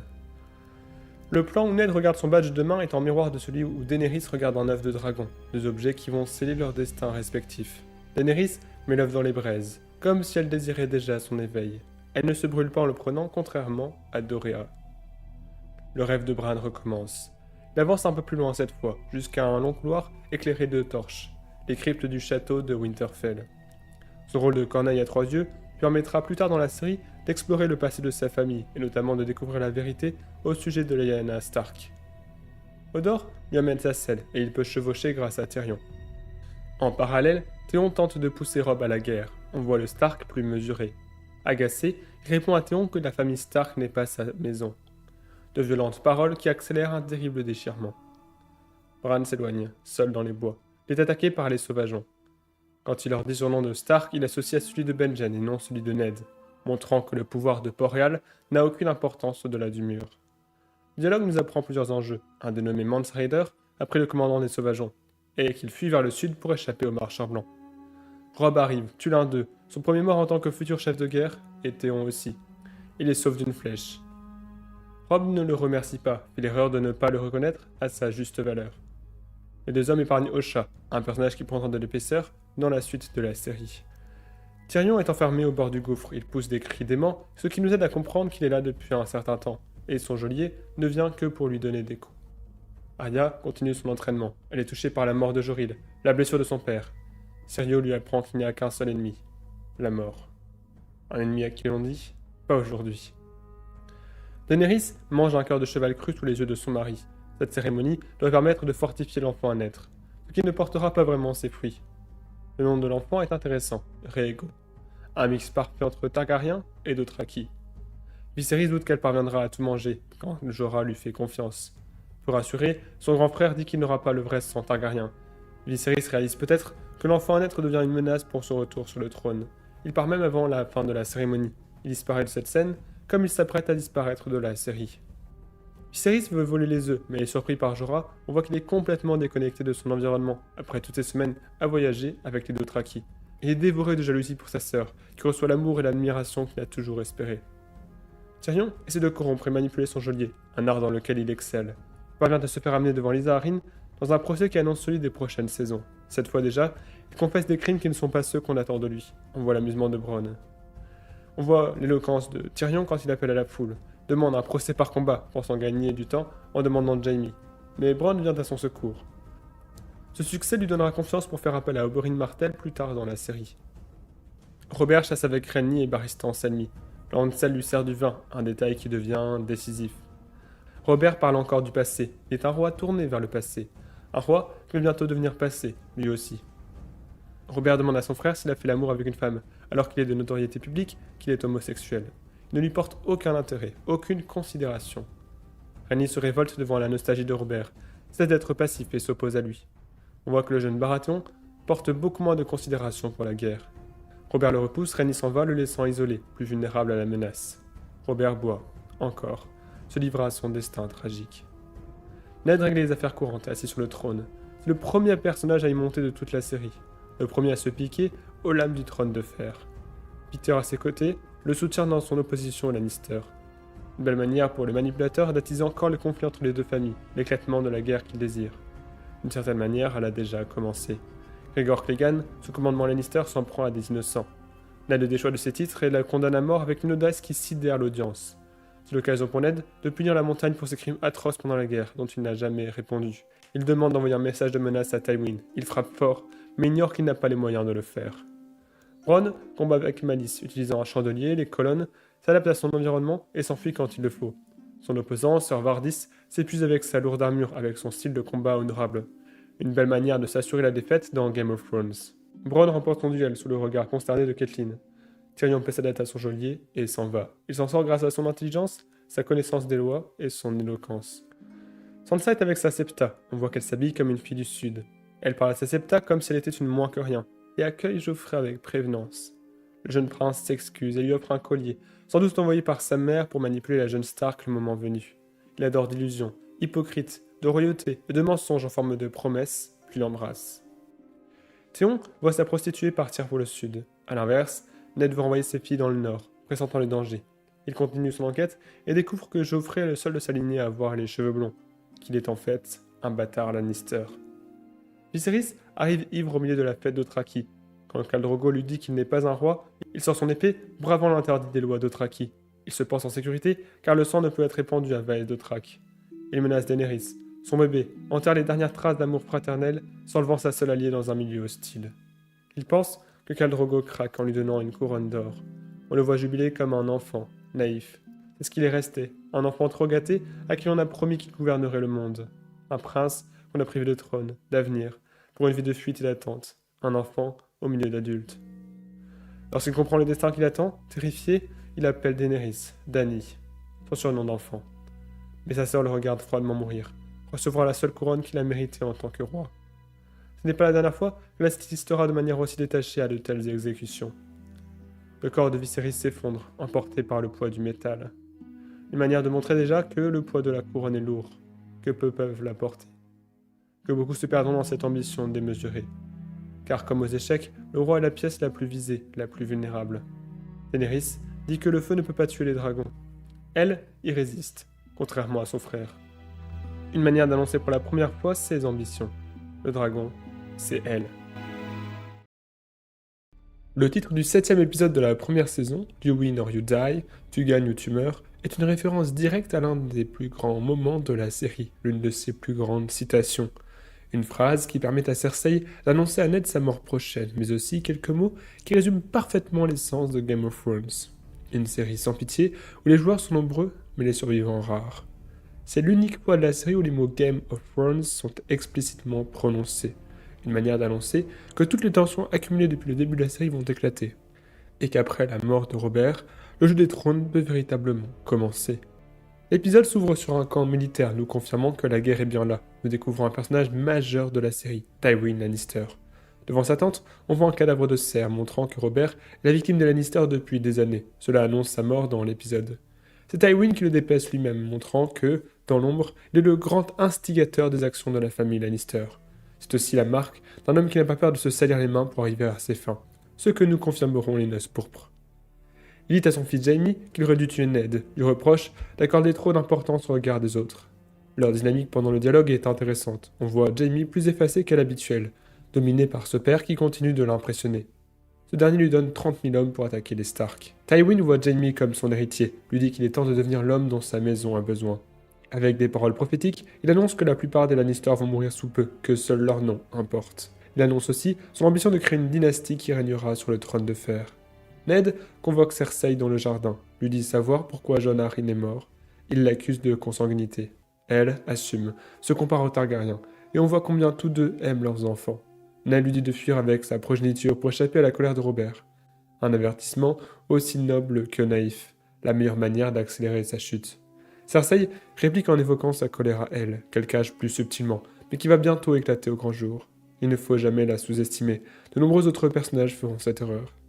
Peter donne des leçons à ses prostituées au bordel. Il refuse le sexe car il se réserve pour une autre femme. Il explique son amour pour Catelyn Stark. Que son duel perdu contre le frère aîné de Ned lui a appris qu'il devait jouer au jeu des trônes différemment. Il confirme son ambition démesurée. Il veut tout. Théon vient tenser au chat, tenter de l'impressionner en vain. On voit leur perception différente du monde. Encore une fois, comme dans chaque scène où Théon apparaît, on vient lui rappeler qu'il n'est pas à sa place, montrant un personnage complètement perdu. Jon et Sam sont au sommet du mur. Un cheval revient sans son cavalier Benjen, porté disparu. Il court, comme les chevaux ont couru vers Will dans le prologue. Le thème des marcheurs blancs résonne. La menace se rappelle à nous et continue de se préciser. Jon s'inquiète pour son oncle, Benjen, alors qu'il devrait s'inquiéter pour son oncle de sang, Ned. La main se retrouve en effet dans une situation difficile. Il apprend que Robert a été mortellement blessé à la chasse. Sur son lit de mort, il dit à Joffrey qu'il aurait dû passer plus de temps avec lui, ce qui aurait sans doute pas mal changé la donne. Il n'était pas fait pour être père, pas plus qu'il n'était fait pour être roi. Inconscient des tensions accumulées de son vivant, il demande à ce que l'on fasse une grande fête après sa mort. Il dicte ses dernières volontés à Ned, le nomme régent jusqu'à la majorité de Joffrey. Pendant quelques minutes, Game of Thrones nous fait miroiter un avenir qui ne sera pas, avec un homme d'honneur assis sur le trône. Par amitié, Ned tait la vérité sur la véritable ascendance de Geoffrey, ce qui le condamne un peu plus. Lorsqu'il sort, Cersei n'est plus là, remplacée par Varys. L'araignée accuse Lance Lannister d'avoir servi du vin empoisonné au roi, montrant qu'il veut diviser Stark et Lannister. De l'autre côté des mers, on assiste à la première vraie conversation entre Daenerys et son époux. Lui ne veut gouverner que leur continent, elle veut que la domination de leur fils aille jusqu'à Westeros. Elle lui dit qu'il y a un trône pour un roi, ou une reine. Ses ambitions sont déjà grandes. Jorah reçoit un pardon royal, comprend qu'on va assassiner Daenerys. Il se dépêche de la rejoindre devant l'étal d'un marchand de vin. Petit détail amusant, lorsqu'il raconte à Daenerys qu'Aegon le Conquérant s'est emparé de 6 des 7 couronnes, on lui offre un verre de vin dornien, une allusion au 7e royaume, Dorne, qui a résisté avec succès à l'invasion des Targaryens lors de la première guerre dornienne. Puis Jorah la sauve de l'empoisonnement, montrant qu'il trahit ses maîtres par amour pour la Khaleesi Daenerys. Au mur, Jon devient un membre de la garde de nuit à part entière. Jeor Mormont prononce un discours à toutes les nouvelles recrues. Quand il dit que la peine pour la désertion est la mort, le plan de caméra alterne entre Jon et Lannister Thorne, annonçant qu'ils vont se tuer tour à tour plus tard dans la série. Sam décide de prononcer ses vœux sous le bral, comme Jon, montrant qu'il a sa nouvelle famille qu'il considère plus que l'ancienne. Jon est affecté aux intendants, une humiliation pour celui qui pensait marcher dans les pas de son oncle. Une humiliation qu'il pense signer Lannister Thorne. Sa fierté de Stark ressurgit et il songe à se révolter avant d'être raisonné par son ami. Sam l'aide à réaliser que le destin de Jeor est peut-être le préparer à commander, que cette nomination est un mal pour un bien. Cela lui permet d'éviter le danger des patrouilles, rencontrer Mestemon et de servir Jeor Mormont en personne. Au cours de cet échange, Sam dit aussi à Jon qu'il a toujours voulu être un sorcier, ce que son ami prend pour une blague. Mais Sam est sérieux. Il réalisera d'une certaine manière ce rêve plus tard dans la série, en allant à Vieilleville, en soignant Jorah, en agrandissant son savoir bien au-delà de ce qu'il croyait possible. Renly visite Ned, lui affirme qu'il peut lever 100 épées pour lui pour enlever Joffrey au plus vite. Ned manque une occasion de se sauver, de repousser la guerre, perd l'un de ses derniers alliés dans la capitale. Renly veut évincer Stannis, prendre le pouvoir pour lui. Il dit que Stannis est un soldat et pas un roi, comme Robert. Or, Ned est lui aussi un meilleur soldat que roi, comme le montrent ses nombreuses erreurs politiques. Il ignore Renly qui n'est pas l'héritier, une légitimité remise en cause par le jeune Baratheon car elle sacrerait Viserys Targaryen. Ned envoie donc une lettre à Stannis, connaissant la bâtardise de Lannister, il en fait le roi, respectant l'ordre de succession, ce qui ajoute un nouveau prétendant à une liste déjà bien trop longue. Il en informe Peter, nouvelle erreur. Le comploteur lui propose d'appuyer Joffrey, de prendre le pouvoir d'écarter Stannis, de faire la paix avec les Lannister. Ned repousse sa proposition, sa dernière chance de s'en sortir. Il le décide à la trahison. Lui demande de s'appuyer sur la garde de la cité, et Peter lui répond qu'elle sert ceux qui la payent, autrement dit, les Lannister. Jon va pour la première fois au-delà du mur, il prononce ses vœux avec Sam, la beauté de la scène, est brisée par une sinistre main congelée ramenée par son loup, reste d'un massacre des marcheurs blancs. Khal Drogo remercie et récompense Jorah pour avoir sauvé Daenerys. Il annonce vouloir conquérir les 7 couronnes, traverser les mers avec les Dothraki pour la première fois de leur histoire. La tentative d'assassinat de son épouse est ce qui le pousse à accéder à son désir de conquête. Il quitte Vaes Dothrak le lendemain, ce qui montre qu'au niveau politique, Robert avait raison, contre l'avis de Ned qui se tenait du côté de la morale. Ned apprend la mort du roi, on voit que ses gardes sont sur la défensive, en état d'alerte. Il apprend le départ de Renly, ce qui devrait le mettre en garde, retrouve Varys et Baelish, qu'il croit être ses alliés, et fonce dans la gueule du loup, dans la salle du trône. Joffrey est déjà assis sur le trône de fer, Cersei à ses côtés, entouré de soldats. Tous les hommes de la garde portent leur casque, sauf Barristan Selmy, comme pour montrer qu'il est le seul à ne pas être impliqué dans le complot. Les dernières volontés de Robert ont été ignorées. Quand on prononce les titres du nouveau roi, on dit qu'il est à la fois des maisons Baratheon et Lannister. C'est le seul personnage de la série dans ce cas de figure, un moyen de souligner sa bâtardise. Joffrey demande que ses conseillers lui jurent fidélité. On voit les regards de Varys et Baelish acquiescer. Ned donne à lire la dernière lettre des volontés de Robert à Barristan Selmy, et tous l'entendent. Cersei la déchire, les épées sont sorties, la tension monte, et Barristan Selmy se retrouve une nouvelle fois pris dans un terrible dilemme entre son honneur et son vœu de servir la famille royale. Il avait déjà subi une telle situation lorsqu'il servait le roi fou, allant jusqu'à se battre contre Robert, qu'il avait ensuite pardonné pour son sens de l'honneur. Cette fois encore, il ne peut rien. La main est trahie, ses hommes sont massacrés. Peter le menace d'une dague. Ned a joué au jeu des trônes et a perdu. Le titre de l'épisode nous annonce déjà son destin. The Pointy Head. L'extrémité pointue. Un titre aux multiples significations. Il est d'abord une référence évidente aux leçons d'épée d'Arya, puis à son premier meurtre, qui, bien qu'involontaire, s'inscrit comme le premier d'une longue liste. Mais aussi End comme une fin. La fin de la domination de Khal Drogo sur les Dothraki, la fin du service de Barristan Selmy et les derniers instants de Ned Stark. Cet épisode 8 recommence là où le troisième s'était arrêté. Syrio s'entraîne avec Arya. On entend le claquement de leurs épées de bois. Comme on nous l'avait annoncé, il devient métallique avec les combats de la salle du trône et le massacre des hommes de Ned Stark. Les hommes viennent chercher Arya, mais Syrio les défend, met à terre plusieurs adversaires. Elle s'enfuit, le voit disparaître dans la cape de la montagne. Game of Thrones fait là un choix intéressant, en décidant de ne pas montrer la mort de ce personnage. Elle ne sera d'ailleurs jamais confirmée dans la suite de la série. Le meilleur moyen d'entretenir de nombreuses théories que j'ai analysées dans une vidéo dédiée. La sceptre de Sansa couvre sa fuite comme Syrio celle d'Arya. Malheureusement, Sandor la retrouve et l'amène aux Lannister. Sa petite sœur a plus de chance. Elle s'échappe par les souterrains, en répétant paniquer les derniers mots de son mentor. Un jeune garçon la reconnaît, veut l'amener à la reine. Elle le tue, perce son corps de son aiguille. Son tout premier meurtre de la série. Elle passe ainsi sans le vouloir, ce qui constitue un rite d'initiation guerrier pour les jeunes hommes nobles de Westeros. Arya se détourne d'un destin de femme qui aurait dû l'y soustraire. Au fond de sa geôle, Ned reçoit la visite de Varys. Il lui conseille de garder de l'eau, mais Ned ne l'écoute pas, comme il n'a jamais vraiment écouté l'araignée quand elle le conseillait, ce qui a contribué à sa chute. Quand il apprend que Tyrion s'est échappé, Ned demande à être tué sur le coup. Varys ne répond pas aujourd'hui, reprenant les mots de Syrio, ce qui rappelle ses origines d'Essos. Devant ces réponses évasives, Ned demande qui il sert vraiment. Toujours aussi insaisissable, Varys répond qu'il sert le royaume et rappelle que ceux qui souffrent vraiment, ce sont les gens du peuple. Au mur, on ramène des cadavres de patrouilleurs. Benjen n'est pas parmi eux, ce qui entretient l'espoir d'une potentielle survie. Ils n'ont pas d'odeur, et je leur demande à ce que Maître Aemon les examine. Jon encaisse une deuxième mauvaise nouvelle lorsqu'il apprend l'arrestation de son père. Plus que jamais, il est confronté au dilemme de son engagement. Sansa se retrouve entourée de presque tout le conseil qui lui apprend la trahison de son père. Pycelle et Littlefinger se positionnent en good cop et bad cop, manipulent ses émotions. Varys se tient lui silencieux, ne disant pas un mot de toute la scène. La jeune Stark se défend son mariage, dit qu'elle sera une reine comme Cersei. Cela montre qu'elle la prend en modèle, renforce le parallèle entre ces deux personnages. Elle accepte d'écrire à son frère pour lui demander de jurer fidélité à Joffrey. Quand Robb reçoit la nouvelle, il convoque ses bannerets. Théon, assis quand Robb est levé, sourit. Pour compléter le tableau familial, nous découvrons la réaction de Caitlyn. Elle confronte Lysa, qui ne s'inquiète pas de la nouvelle, et lui apprend que le Val n'aidera pas le Nord dans la guerre à venir. Tyrion et Bronn descendent vers le sud. Le Lannister n'a pas le temps de profiter de sa nouvelle liberté que déjà, ils sont attaqués par une troupe de guerriers. Tyrion parvient à les manipuler pour qu'ils le laissent vivre avec humour, chantage et promesses. Cette scène complète parfaitement ses actions du Val. Elle nous fait comprendre qu'il voit les relations humaines comme un échange de services où les deux parties doivent être gagnantes. Sa vision évoluera avec l'avancée de la série. Alistair Thorne profite de la colère de Jon pour le défier. Il lui prédit qu'il sera pendu pour trahison. Une phrase qui deviendra ironique quelques saisons plus tard, quand ce sera lui qu'on pendra. Jon est campiné dans ses quartiers, d'où son loup l'avertit d'un danger inhabituel. Un cadavre s'est ranimé et menace Jeor Mormont. Avant de l'affronter, Jon passe devant une cheminée, comme pour passer du feu à la glace.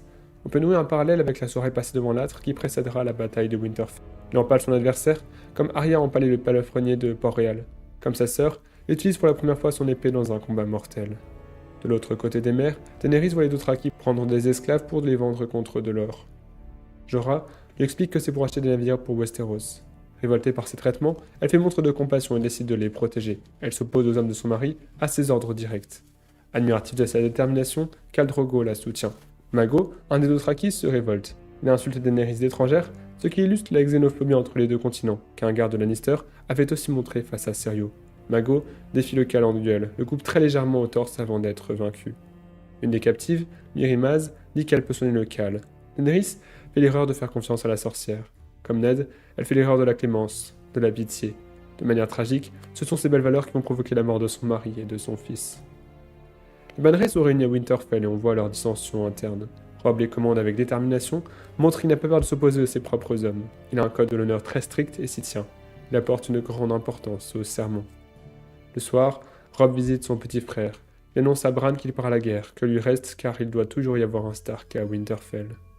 Rickon fait irruption, effrayé. Annonce que Robb et ses hommes ne reviendront pas. Une scène aussi surprenante que troublante qui montre que le dernier né des Stark semble lui aussi doué d'une forme de préscience.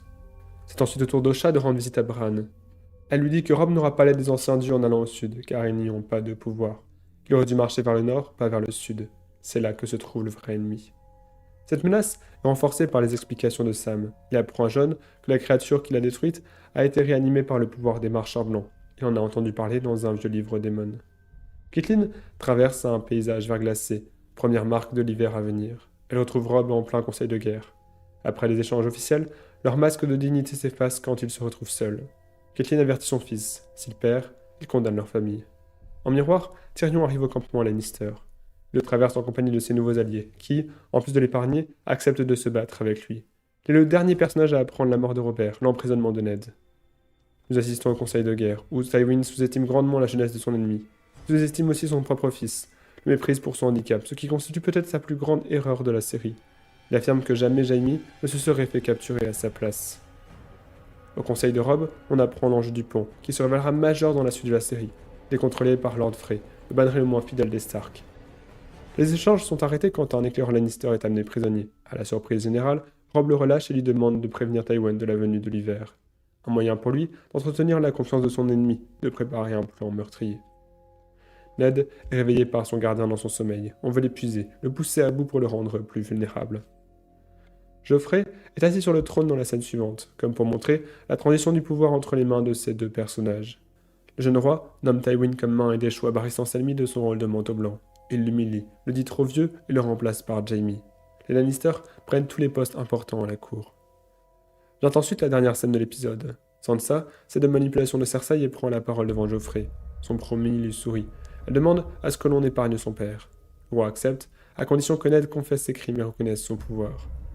Une manière de faire miroiter au spectateur un espoir de survie du personnage principal. Alors que la série met en place chacun des éléments qui rendront sa mort magistrale. Baelor, un titre sobre, court, qui ne laisse présager en rien du choc final de l'épisode. 6 lettres, pour annoncer le théâtre où va se dérouler la plus grande partition de la première saison. Car Game of Thrones nous prépare une scène absolument mythique avec le sacrifice de son principal personnage, Ned Stark. Tout commence dans l'obscurité, avec la respiration sifflante de la main déchue. Ned est plus que jamais au cœur de la série, héros de cet épisode. L'épisode s'ouvre sur un souffle et se terminera sur son dernier, dans une scène miroir. Varys lui rend à nouveau visite, lui affirme vouloir la paix. Il le pousse à se confesser, à reconnaître Joffrey pour survivre, pour potentiellement rejoindre Jon au mur. Une fois de plus, Game of Thrones nous fait miroiter un avenir qui ne sera pas. Ned répond qu'il a appris à mourir comme un soldat, qu'il ne se soumettra jamais, une fin qui lui sera refusée car il cédera pour ses filles. Un corbeau, intercepté par Robb, nous montre le peu de confiance que les Stark font offrir. Catelyn se rend au château en émissaire, affirmant que Walder n'oserait jamais lui faire du mal. On rencontre le vieillard, répugnant mais respecté. Il parle de mariage. Une intrigue que nous croyons alors secondaire, à tort. Dans le nord, Jeor offre une épée à Jon avec un pommeau loup, l'héritage de sa famille, perdu par Jorah à cause de ses actes. Sam avait raison. Le commandant de la garde de nuit voit bien le jeune Stark comme un potentiel successeur. On apprend qu'Alliser a été envoyé à Port-Réal avec la main de mort-vivant, une preuve de l'existence des marcheurs blancs pour obtenir de l'aide. Un procédé qui sera réutilisé à la fin de la série par Daenerys, en vain, une fois de plus. Sam apprend à Jon la levée d'une armée par Robb, l'arrivée de la guerre.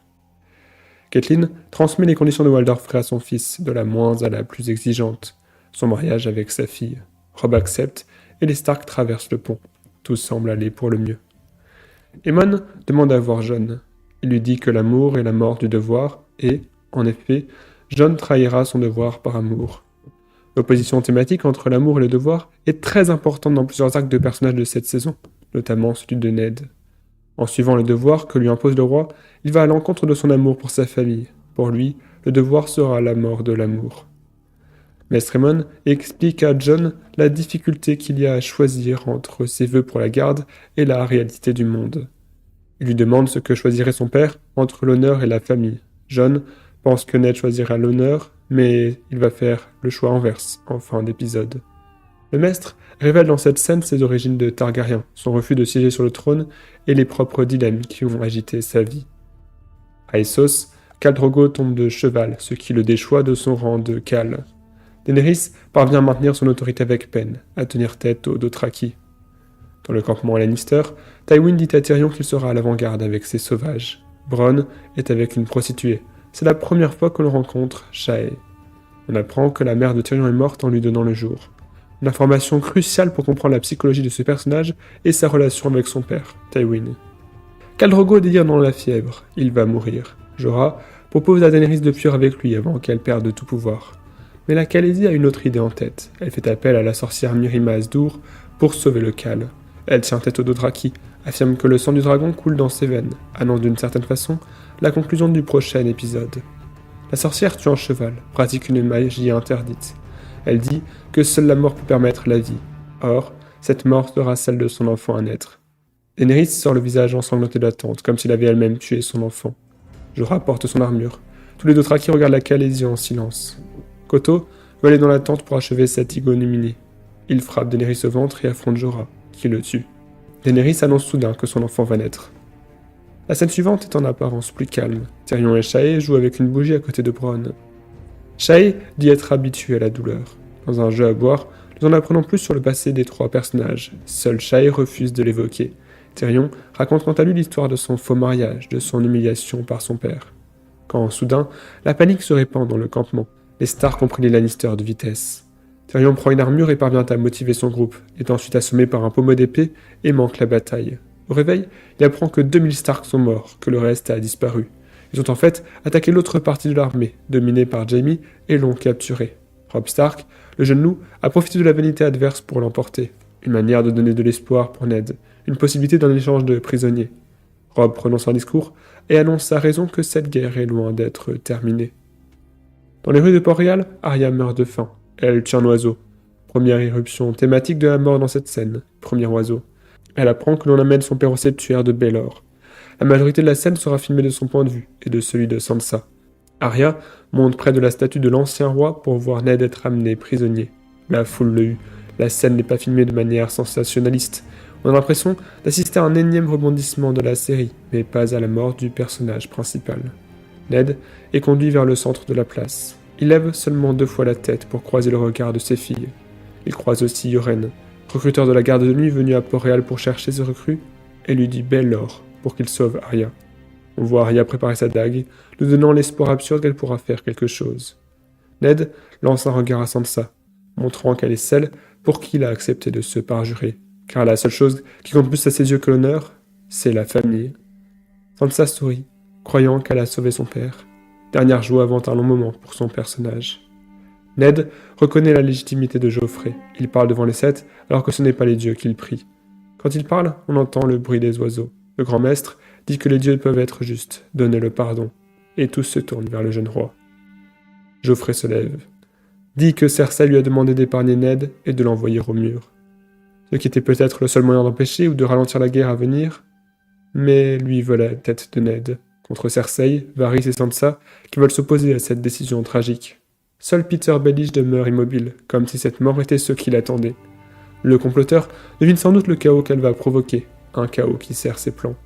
Joffrey est galvanisé par l'enthousiasme et la furie de la foule. Ilyn Payne lève l'épée de Ned, la même qui a tué Will dans l'épisode pilote. Les deux scènes sont à la fois un miroir et un contraste. Elles sont vues par 2 enfants, Bran et Arya.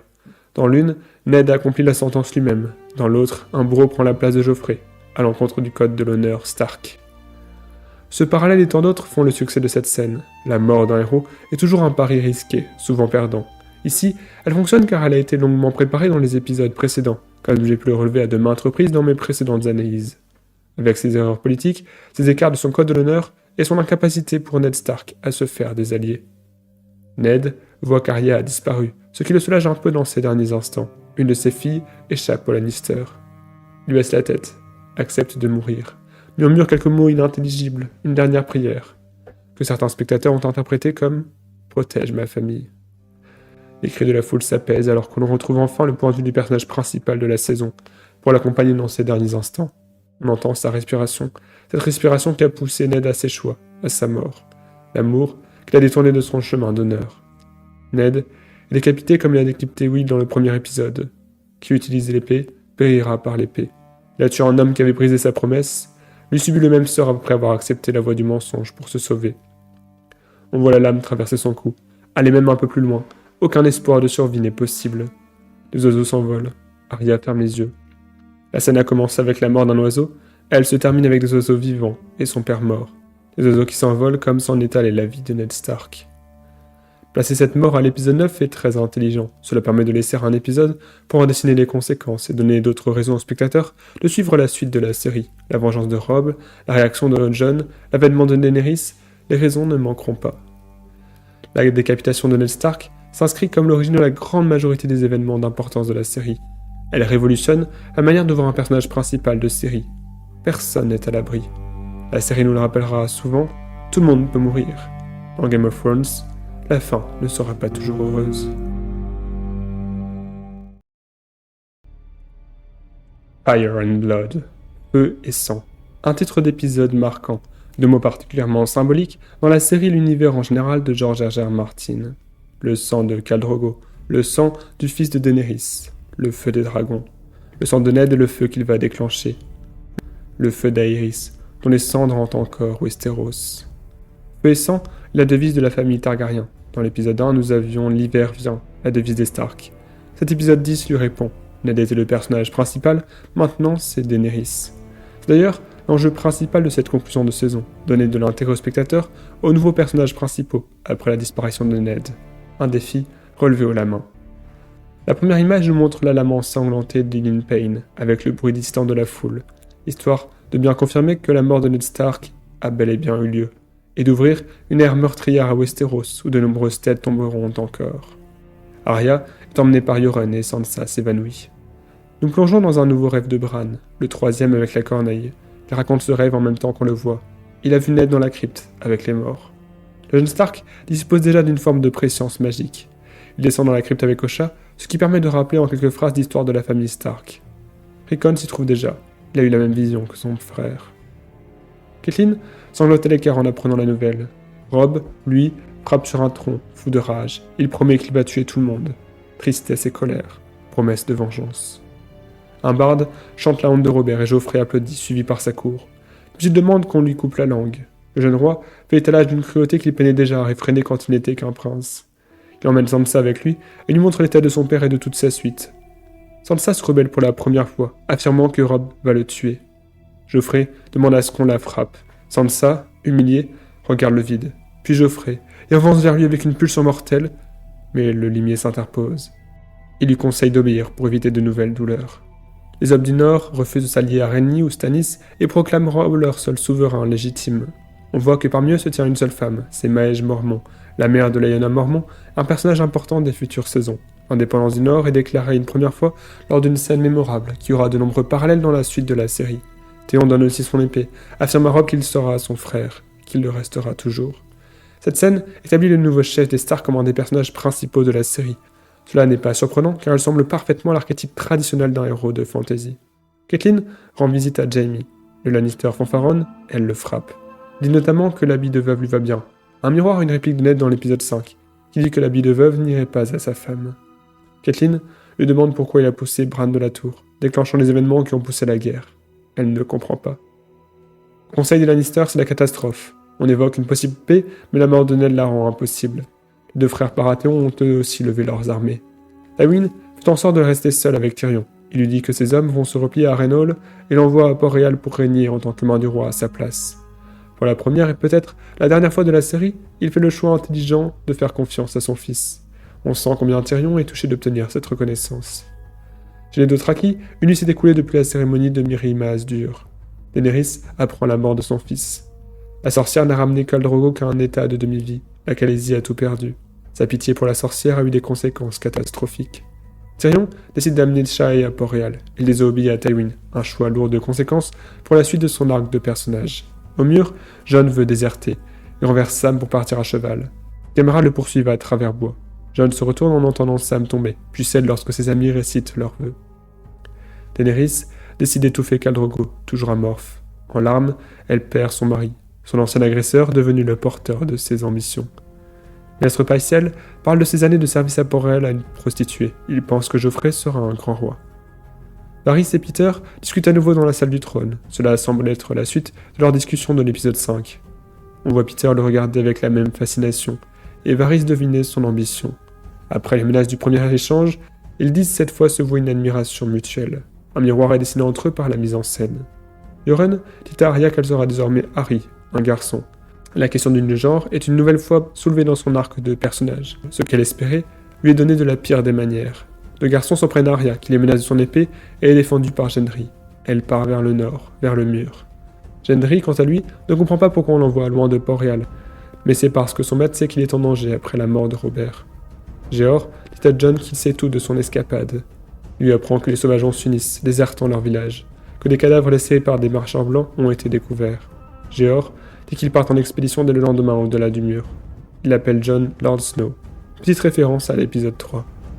Dans la scène suivante, les hommes de la garde de nuit passent sous le passage en dessous du mur, comme l'ont fait Will et ses compagnons dans le prologue. Ils vont se confronter au nord, à l'inconnu et à la menace. Daenerys met les œufs de dragon dans le brasier de Khal Drogo, contre le conseil de Jorah de les vendre. Jorah lui dit de ne pas brûler avec son mari, on voit qu'il l'aime. Elle libère les esclaves, se dit Daenerys de la maison Targaryen et demande à ce que Mirri Maz dure. Le feu éclaire le visage de Daenerys qui se venge pour la première fois de ses ennemis par le feu, et pas la dernière. Puis vient son tour. Daenerys marche vers les flammes, rejoint la dépouille de son mari avec assurance. Elle sait ne pas craindre la chaleur et connaît désormais son ambition. Ce moment est l'aboutissement de tout son arc de personnage de la première saison. Le lendemain, Daenerys se tient nue au milieu des cendres, ses vêtements brûlés mais pas ses cheveux. 3 bébés dragons sont nés. Ils se tiennent à son sein comme des enfants. Alors que l'enfant humain de Daenerys meurt, les œufs de dragon éclosent. Car oui, elle ne sera ni la femme de Khal, ni la mère de l'étalon. Elle sera la mère des dragons. Ned mort, Dany devient la nouvelle héroïne de Game of Thrones. Son histoire n'était pas secondaire au jeu des trônes et à la guerre entre Stark et Lannister. Elle la supplante. Les règles du jeu changent. La prétendante s'est mise dans la guerre des rois. Le thème de la famille Targaryen est joué pour la première fois avec plusieurs instruments alors qu'il était jusque-là très discret, en arrière-plan. Cette conclusion de saison est un miroir de son prologue. La magie du feu apparaît face à la glace des marchands blancs. Le jeu des trônes devient la chanson du feu et du sang.